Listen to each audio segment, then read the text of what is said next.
मुनि अष्टावक्र राजा जनक की परीक्षा लेने हेतु पूछते हैं कि इन्हें वास्तव में आत्मज्ञान हुआ है या आत्मज्ञान की भ्रांति हुई है।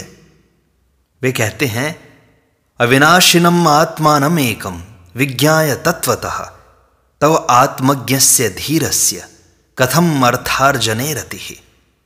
वे प्रश्न करते हैं, आत्मा को तत्वतः एक और अविनाशी जानकर भी तुम आत्मज्ञानी धीर को धन कमाने में आसक्ति क्यों है।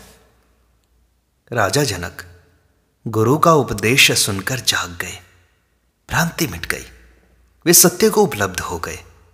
उनका अहंकार जाता रहा, कर्तापन जाता रहा, व्यष्टि से समष्टि हो गए, नया रूपांतरण हो गया।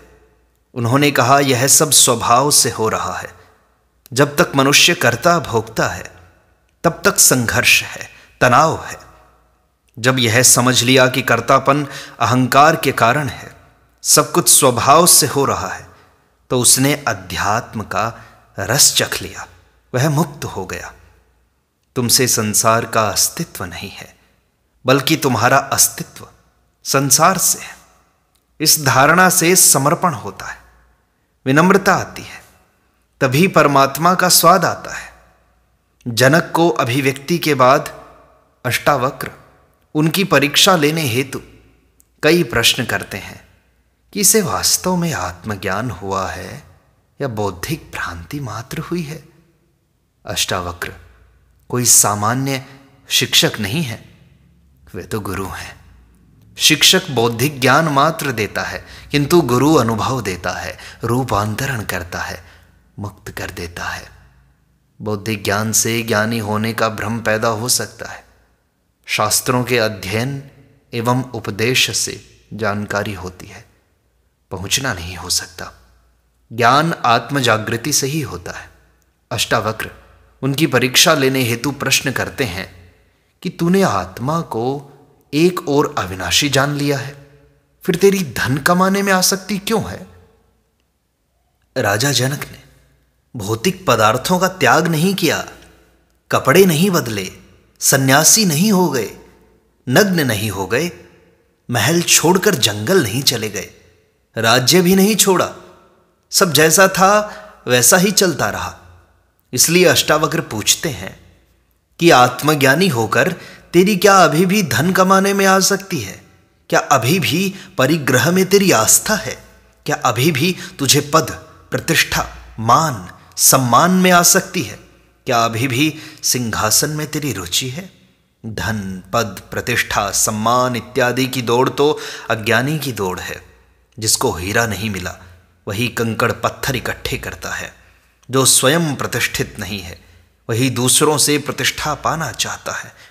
जो भीतर से भिखमंगा है वही बाह्य वस्तुओं का संग्रह करता है। जिसे स्वयं में सुख नहीं मिला वही बाह्य पदार्थों में सुख ढूंढता है। आत्मज्ञान तथा वासना साथ साथ नहीं रह सकती। प्रकाश आने पर अंधेरा नहीं रह सकता। आत्मज्ञानी के लिए सारी भौतिक संपदाएं होना बुरा नहीं है, न पाप है। धन कमाना भी बुरा नहीं है। पत्नी, बाल बच्चे, घर गृहस्थी होना भी बुरा नहीं है, किंतु इनके प्रति आसक्ति बुरी है। जो है उसे छोड़ना भी आसक्ति ही है। बिना आसक्ति के भी सब कुछ रखा जा सकता है, भोगा जा सकता है, एवं कुछ नहीं होने पर भी आसक्ति हो सकती है। अतः ज्ञान और अज्ञान का संबंध भौतिक पदार्थों के त्याग और संग्रह से नहीं, बल्कि आसक्ति और अनासक्ति से है। अष्टावक्र इस प्रश्न द्वारा जनक से यही जानना चाहते हैं कि विषयों में इसकी आसक्ति है या नहीं। धन ही वासनाओं में वृद्धि करता है तथा वासनाओं के बढ़ जाने पर अन्यायपूर्वक भी यह अधिक धन प्राप्ति की इच्छा करने लगता है। धन के कारण ही लोभ, मोह, राग, द्वेष, ईर्ष्या, घृणा, छीना झपटी, परिग्रह, उसकी सुरक्षा, दुश्मनी, हत्याएं इत्यादि अनेकों पाप कर्म करने पड़ते हैं। इसलिए धन को सब पापों का मूल कहा गया है। अष्टावक्र इसी कारण प्रथम प्रश्न में ही धन के प्रति आसक्ति की बात पूछते हैं। यदि धन के प्रति आसक्ति नहीं है तो वह अनेकों पापों से अपने आप ही छूट जाता है, फिर इनका परित्याग नहीं करना पड़ता। एवं धन में आसक्ति रहते हुए इन सब बुराइयों से बचा नहीं जा सकता। न्यायपूर्वक धन कमाना एवं उसे भोगना स्वधर्म है, पाप नहीं है, धर्म के विरुद्ध नहीं है। सब कुछ छोड़कर लंगोटी लगाकर जंगल में भागने वाला ही धार्मिक है एवं गृहस्थी सभी पापी हैं, ऐसी मान्यता मूढ़ लोगों के सिवाय और किसी की भी नहीं हो सकती। अष्टावक्र आगे पूछते हैं, आत्म अज्ञानादहो प्रीतिर विषये भ्रम गोचरे शुक्तेरज्ञानतो लोभो यथा रजत विभ्रमे। आश्चर्य है कि आत्मा के अज्ञान से विषय का भ्रम होने पर वैसी ही प्रीति होती है जैसी सीपी के अज्ञान से चांदी की भ्रांति में लोभ पैदा होता है।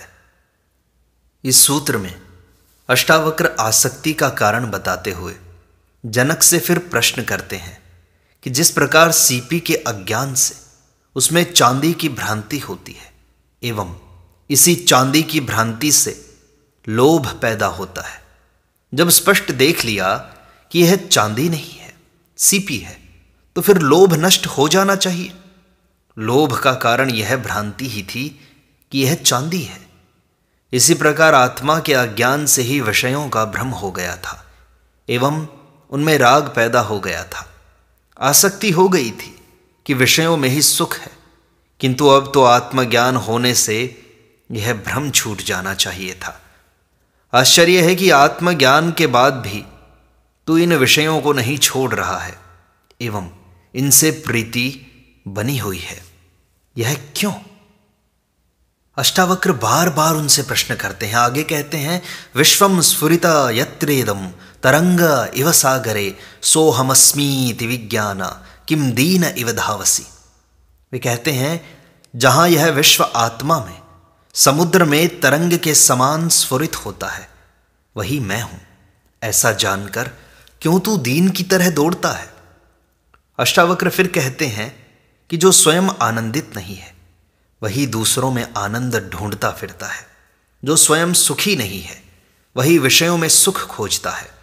जो स्वयं तृप्त नहीं है वही दीनहीन भिखारी की तरह दूसरों से तृप्ति प्राप्त करना चाहता है, किंतु दूसरे कभी सुख आनंद नहीं दे सकते। विषयों से क्षणिक सुख मिल सकता है किंतु शाश्वत आनंद नहीं मिल सकता। इन क्षणिक सुखों की प्राप्ति के लिए मनुष्य चोरी, हत्याएं, बेईमानी, झूठ, कपट, शोषण, रिश्वतखोरी, धोखा, फरेब सब करता है। हजारों को कष्ट पहुंचाता है, गला घोंटता है, भ्रष्ट लोगों की चाटुकारिता करता है, अपने को दीनहीन समझकर दूसरों को अन्नदाता, मालिक कहता है। यह सब किस लिए? इसलिए कि वह यह समझता है कि ये मुझे सुख देंगे। इसका कारण यह है कि उसके पास अतुल संपत्ति, परमानंद का जो खजाना है उसका उसे ज्ञान नहीं है। इसलिए वह दीनहीन होकर सदा दूसरों से याचना करता है। अष्टावक्र इसी तथ्य को प्रकट करते हुए जनक से प्रश्न करते हैं कि यह विश्व उस अथाह समुद्र रूपी आत्मा में तरंगों के समान क्षुद्र है, जिनका कोई अस्तित्व नहीं है। न ये नित्य हैं तो आत्मा रूपी अथाह समुद्र है, ऐसा तूने जान लिया। फिर महान को छोड़कर तू दीन की तरह इन क्षुद्र तरंगों रूपी वासनाओं के पीछे दौड़ता है।